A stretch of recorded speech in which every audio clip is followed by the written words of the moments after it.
Alors, ce qu'on appelle le printemps arabe aura pour conséquence que les États européens vont changer leur façon de voir le monde arabe et de travailler avec les dirigeants des États arabes. Je pense que c'est fini l'époque où des dictateurs pouvaient trouver refuge et amitié et complicité avec les États européens. Ça, c'est fini. Deuxième chose, le printemps arabe va réveiller certainement en Europe tous ceux qu'on appelle les indignés, qui en ont marre de vivre dans des situations inacceptables où les droits de l'homme ne sont pas respectés, où il n'y a pas de travail, où il n'y a pas de reconnaissance de leur individualité. Parce que tout le monde a pensé, la Syrie maintenant, Bachar Assad va connaître le sort de Saddam, va connaître le sort de Kadhafi, rien du tout. Parce que les Russes ont des intérêts, les Chinois ont des intérêts en Syrie, eh bien on permet un massacre programmé, quotidien, des milliers et des milliers de morts. L'ONU a comptabilisé 9000 morts. Mais l'autre jour, j'écoutais un médecin, il m'a dit, mais ce qui a été comptabilisé, ce sont les morts officielles. On ne parle pas des milliers d'autres morts qu'on a enterrés de vitesse. On ne parle pas des blessés que l'ordre a été donné de ne pas les soigner pour qu'ils meurent de leur souffrance. Et ça se passe aujourd'hui. Alors, évidemment, Bachar al-Assad est un digne héritier de son père. Son père a fait beaucoup mieux.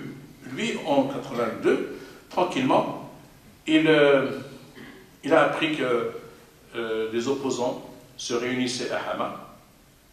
Il y avait 2000 personnes, dont des islamistes. Il a dit, laissez-les se réunir. Une fois que tous ils étaient réunis, il a encerclé la ville et a tué tout le monde. 20 000 morts.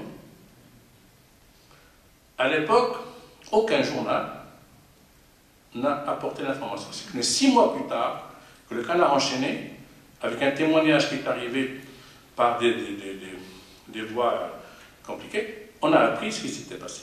Bon, maintenant, lui, Bachar, il n'a fait que 12 ou 13 000 morts, c'est pas beaucoup. Son père en a fait 20 000 en une seule nuit. Lui, ça fait 10 mois, il continue. Donc, il n'a aucune raison de s'arrêter. D'autant plus que, malheureusement, l'armée de libération, celle qui a déserté, celle qui a quitté le pouvoir, vient de subir un grave échec à Homs. Alors, il continue.